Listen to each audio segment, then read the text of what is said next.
नमस्कार, हिंदुस्तान 9 देख रहे हैं आप। मेरा नाम है तुषार शौरा। देखिए, दिल्ली में विधानसभा चुनाव के नतीजे आ रहे हैं। वो नतीजे आप लगातार हिंदुस्तान 9 के लोअर बैंड पर देख रहे हैं कि कैसे दिल्ली में 27 साल के बाद बीजेपी सत्ता में वापसी करने जा रही है। इससे पहले का वो दौर याद कीजिए जब सुषमा स्वराज 52 दिन के लिए मुख्यमंत्री बनी थी। उसके बाद अब बीजेपी का मुख्यमंत्री दिल्ली को मिलने वाला है। दिल्ली में आम आदमी पार्टी को सत्ता से बेदखल कर दिया है। अब ये रुझान साफ तौर पर बताते हुए, हालांकि जो एग्जिट पोल एक तरफा जीत की बात कर रहे थे, वो अब एक तरफा जीत जो है वो कुछ फाइट में होती हुई दिखाई दे रही है। लेकिन हैरानी की बात यह है कि मिल्कीपुर विधानसभा उपचुनाव के नतीजे चौंकाने वाले सामने आ रहे हैं। मिल्कीपुर में बीजेपी एक तरफा आगे बढ़ती हुई दिखाई दे रही है। आपको बता दें, अब तक देखिए मिल्कीपुर में आधे दौर की वोटिंग भी नहीं हुई है, वोटों की गिनती नहीं हुई है, माफ कीजिएगा। लेकिन बीजेपी ने समाजवादी पार्टी के प्रत्याशी अजीत प्रसाद के ऊपर 18,000 से ज्यादा की बढ़त बना ली है। इस वक्त की सबसे बड़ी खबर आपको बता दें, मिल्कीपुर से खबर आती हुई, जहां पर बीजेपी के चंद्रभान पासवान एक तरफा आगे बढ़ते हुए मिल्कीपुर में दिखाई दे रहे हैं।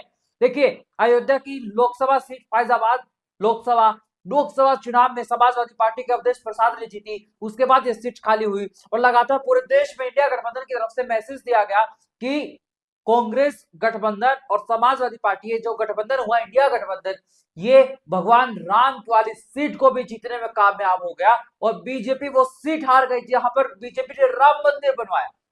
और बीजेपी चाहती थी इस सेंटिमेंट को तोड़ा जाए और आपको बता दें, इस सीट पर बीजेपी एक बड़ी प्रचंड जीत की ओर बढ़ती हुई रुझानों में दिखाई दे रही है। रुझान साफ तौर पर बताते हुए लगता है कि मतदाता जो है वो एक तरफा बीजेपी के लिए घर से बाहर निकला और बीजेपी के लिए वोट करने के लिए निकला और बीजेपी का कमल का बटन दबाता हुआ दिखाई दिया।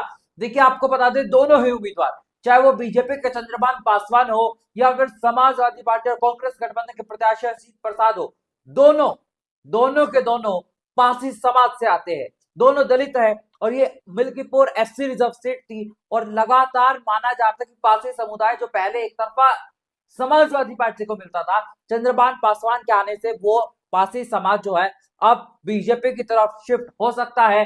बीजेपी ने दांव चला और चुनावी रुझान बताते हुए बीजेपी का यह दांव कामयाब होता हुआ दिखाई दे रहा है। बीजेपी का मास्टर स्ट्रोक चलता हुआ उत्तर प्रदेश में बीजेपी मिल्कीपुर में बड़ी जीत, प्रचंड जीत की ओर बढ़ती हुई रुझानों में दिखाई दे रही है।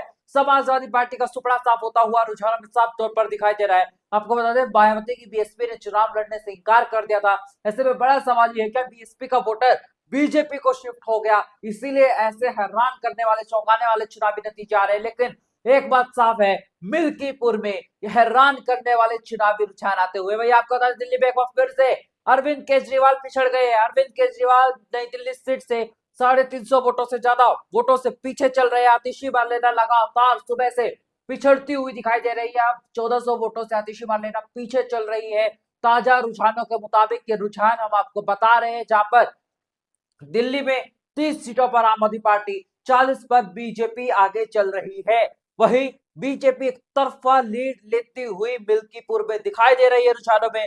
अब साफ तौर पर यह है कि आखिर अखिलेश यादव का जो पीडीए का फॉर्मूला था, उसका जो गुब्बारा फूटता हुआ दिखाई दे रहा है चुनावी रुझानों ने। क्या मिल्कीपुर की जनता ने अखिलेश के पीडीए को नकार दिया? ऐसे में बड़ा सवाल यह है और यकीनन रुझान बताते हुए यूपी में बाबा जो है वो आज भी हिट ही नहीं, सुपर हिट होते हुए दिखाई दे रहे हैं।